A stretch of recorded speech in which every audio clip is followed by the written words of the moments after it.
مزید ویڈیوز کے لیے ہمارے چینل ہاؤس آف اسلام کو سبسکرائب کرنا نہ بھولیے۔ شکریہ۔ قرآن میں ذکر ہے کہ اس رات میں قرآن نازل ہوا تھا، تو یہ ہمارے لیے ایک اہم رات ہے اور ہزاروں رات کے مقابلے میں ہے الحمدللہ۔ اور ہمارے رسول، ہمارے پیغمبر محمد صلی اللہ علیہ وسلم فرماتے کہ یہ آخری عشرے میں آتی ہے، اور میں سمجھتا ہوں کہ خصوصاً اللہ سبحانہ وتعالیٰ نے یہ کون سی رات ہے اس کا ذکر نہیں کیا، تو کہ ہمیں اور موقع ملتا ہے عبادت کرنے کا۔ تو ہم یہ آخری عشرے میں رمضان کے آخری 10 دنوں میں خصوصاً کہتے ہیں کہ it should be alternate, it should be odd days, یا 21ویں رات ہو یا 23ویں یا 25ویں یا 27 یا 29ویں رات، ان ایک راتوں میں ہوگا۔ اور کیونکہ ہمیں پتہ نہیں کہ رمضان کبھی ایک دن لیٹ شروع ہوتا ہے، ایک دن پہلے شروع ہوتا ہے، تو اسی لیے ہم سب 10 رات اگر عبادت کریں گے سب سے بہتر ہے، یا خصوصاً جو آلٹرنیٹ نائٹس ہے 21ویں 23 25ویں 27 29، تو ہمیں موقع ملتا ہے اور عبادت کرنے کا۔ لیکن اس وقت آپ جو عبادت کریں گے آپ کا جو ثواب ہے وہ کئی زیادہ ہوگا۔ تو اسی لیے اللہ کے رسول نے کہا کہ ہمیں ڈھونڈنا چاہیے کہ یہ رات جو ہے آخری عشرے میں ہمیں ڈھونڈنا چاہیے، تو کہ عبادت کرنے کا موقع ہے۔ اور عام طور پہ عبادت کرنے کا ثواب تو ملے گا، لیکن خصوصاً رمضان میں ثواب اور ملے گا، کیونکہ جیسے ہم جانتے ہیں کہ وہ شیطان، اللہ سبحانہ و تعالیٰ شیطان کو قید کرے اور رکھتا ہے، تو ہمیں اور ثواب ملے گا۔ اور خصوصاً رمضان کے اندر آخری عشرے میں اور ثواب ملے گا۔ اور خصوصاً جو آلٹرنیٹ نائٹ ہے 21ویں 23 25 27 29، ان راتوں میں اور ثواب ملے گا۔ اسی لیے ہمیں ان راتوں میں کوشش کرنا چاہیے کہ جاگنا چاہیے۔ صحابہ میں ایسے لوگ ہیں اور تابعین میں بھی جو اللہ کو حاضر ناظر کر کے قسم کھاتے تھے کہ لیلۃ القدر صرف اور صرف 27ویں رات۔ اور لوگ اسے کہتے تھے ادھر ادھر خواہ ٹانگے نہ ہلاؤ، بس یہ طے شدہ رات ہے۔ اور چاروں مذہب کے فقہاء میں نے دیکھے کہ وہ کہتے ہیں کہ آپ ختم قرآن اگر کوئی عذر نہ ہو تو 27ویں کو کیا کرے۔ نبی علیہ السلام نے حدیث مبارکہ میں نشانیاں بھی بتائی ہیں۔ وہ ایسی رات ہے جبریل علیہ السلام فرشتوں کو لے کر نازل ہوتے ہیں، گلیوں کے موڑ کے اوپر جھنڈے لگا دیے جاتے ہیں، رحمتیں نازل ہوتی ہیں، اور یہ فرشتے دعا مانگنے والوں کی دعاؤں پر آمین کہتے ہیں، ان سے مصافحہ کرتے ہیں۔ کیسے نور کی رات ہوگی بھائی؟ لیکن ہمیں یہ نہیں پتا کہ وہ رات ہے کون سی، مگر اللہ تعالیٰ نے بندوں کو محروم بھی نہیں رہنے دیا، اشارہ کر دیا۔ تو اللہ تعالیٰ نے بندوں کو کھلا تو نہیں بتایا کہ کون سی رات لیلۃ القدر ہے، اس لیے کہ جستجو رہنی چاہیے، آگے بڑھنے کی خواہش رہنی چاہیے۔ اگر بتا دیتے تو لوگ سارا سال آرام سے سوئے رہتے، او جی لیلۃ القدر آئے گی بس اس رات پہ عبادت کر لیں گے۔ تو اللہ تعالیٰ نے چاہا کہ میرے بندے جستجو میں تو لگے رہے، مگر ایک اشارہ کر دیا۔ وہ اشارہ کیا کیا؟ فرمایا کہ تنزل الملائکۃ والروح فیہا بإذن ربہم من کل امر سلام۔ وہ جو رات ہوتی ہے اس میں سلامتی نازل ہوتی ہے، رحمتیں نازل ہوتی ہیں، برکتیں نازل ہوتی ہیں۔ اب وہ 10 بجے برکتیں شروع ہوتی ہیں، 11 بجے شروع ہوتی ہیں، 12 بجے، ہمیں اس کا کوئی پتہ نہیں ہے۔ لیکن ایک بات پکی ہے، اللہ فرماتے ہیں حی حتی مطلع الفجر، یہ جو برکتیں نازل ہوتی ہیں جب بھی شروع ہوتی ہیں یہ مطلع فجر تک رہتی ہیں، یعنی سحری کا وقت ختم ہونے تک یہ رہتی ہیں۔ لہذا ایک دستور مل گیا، ہم ہر رات میں جب سحری کرنے کے لیے اٹھیں، وہ آخری لمحات ہوتے ہیں، تو ہم اس وقت 2-4 رکعت تہجد کے پڑھ کے دعا مانگیں اور سحری کریں، اور پھر سحری کوشش کریں کہ ہم وقت ختم ہونے سے آدھا گھنٹہ 20 منٹ پہلے ختم کر لیں۔ اور وہ جو سحری تک کا وقت ہے نا 15-20 منٹ کا، یہ بڑا قیمتی وقت ہے۔ اگر ہم نے رمضان کی ہر رات میں ان 15-20 منٹ میں دعا مانگی تو کوئی نہ کوئی رات تو ہوگی نا کہ جو لیلۃ القدر کی ہوگی، اور وہ لیلۃ القدر کی جو ہے برکتیں سحری کے وقت تک رہیں گی، تو ہمیں گویا لیلۃ القدر میں دعا مانگنے کا اور عبادت مانگنے کا ثواب مل جائے گا۔ تو اس طرح سے ہم لیلۃ القدر میں ثواب حاصل کر سکتے ہیں آسانی کے ساتھ۔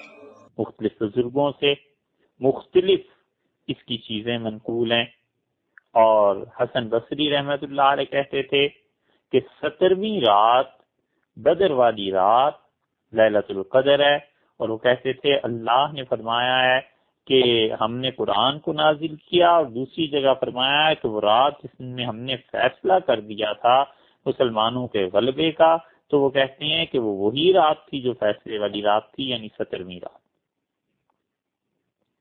حضرت زید رضی اللہ عنہ فرماتے تھے کہ 24ویں شب ہے، حضرت اکرمہ رضی اللہ عنہ کہتے تھے 25ویں ہے، اور بعض صحابہ کرام رضی اللہ عنہ کا خیال تھا کہ یہ 29ویں شب ہے، اور صحابہ کرام رضی اللہ عنہ کا ایک بہت بڑا گروہ اور بہت سے علماء کی رائے یہ ہے کہ یہ 27ویں شب ہے، اور اس پہ بعض حنفی فقہا نے یہ بھی لکھا ہے کہ عوام کے لیے بس یہی بات ہے کہ وہ کوئی رات بھی عبادت سے خالی نہ رکھیں، لیکن 27ویں کو زیادہ عبادت کریں۔ اور عبداللہ ابن مسعود رضی اللہ عنہ کہتے تھے کہ جس شخص نے تمام سال تہجد پڑھی اس کو لیلۃ القدر کہیں نہ کہیں ملی جائے گی۔ یا تو وہ اس لیے فرماتے تھے کہ لوگ واقعی سارا سال خدا کی عبادت کرتے رہیں، اور یا یہ کہ حضرت کا خیال تھا کہ سال میں وہ کسی بھی وقت ہو سکتی ہے، اور ان کے اس قول کی تائید حضرت ابن عربی رحمۃ اللہ علیہ کی اس بات سے بھی ہوتی ہے جو فتوحات مکیہ میں انہوں نے ذکر کیا ہے۔ انہوں نے شب قدر کی جہاں بحث کی ہے، انہوں نے بھی یہی کہا کہ میں نے اسے سارے سال میں دیکھا ہے، شعبان میں بھی دیکھا ہے، اور وہ کہتے ہیں ربیع الاول میں بھی دیکھا ہے، اور رمضان میں بھی دیکھا ہے، اور اکثر رمضان میں مجھے یہ رات ملی، اور رمضان کے آخری عشرے میں بھی میں نے دیکھا، اور لکھا ہے انہوں نے کہ ایک دفعہ رمضان کے درمیان کے عشرے میں نے دیکھا۔ پھر ابن عربی رحمۃ اللہ علیہ کہتے ہیں کہ میں نے اسے جفت راتوں میں بھی دیکھا ہے، طاق راتوں میں بھی دیکھا ہے، سو مجھے یقین ہے کہ سارے سال میں کسی بھی وقت ہو سکتی ہے۔ تو یہ سب چیزیں ان حضرات نے لکھی ہیں، مگر اکثریت اسی طرف گئی ہے کہ لیلۃ القدر رمضان کے آخری عشرے کی طاق راتوں میں سے کوئی رات ہے،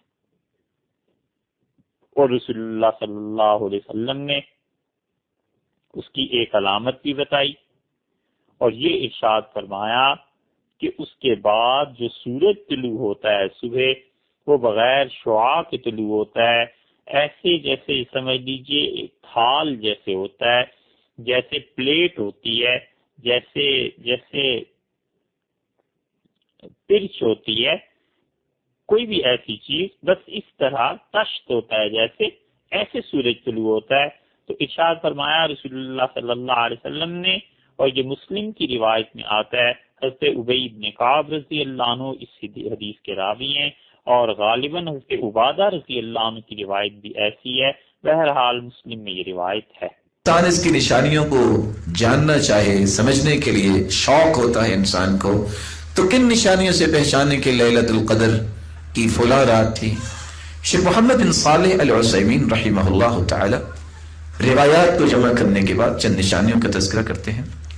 لیلۃ القدر کی چند نشانیاں ہیں۔ سب سے پہلی نشانی قوت الاضاءہ والنور فی تلک اللیلہ، اس رات روشنی کچھ انوکھی سی ہوتی ہے، لیکن یہ روشنی شہر میں آپ اس کا اندازہ نہیں کر سکتے، یہاں تو لائٹنگ بھی بہت ہوتی ہے۔ اس روشنی کا اندازہ وہ کر سکتے ہیں جو لوگ شہر میں نہیں، صحرا میں ہیں، بادیہ دیہاتوں میں ہیں، جہاں لائٹنگ نہیں، وہاں اس رات کی روشنی یا نور کا اندازہ کیا جا سکتا ہے۔ دوسری نشانی الطمأنینہ، اس رات جو انسان کو قلبی سکون محسوس ہوتا ہے وہ بقیہ کسی رات پہ محسوس نہیں ہوتا۔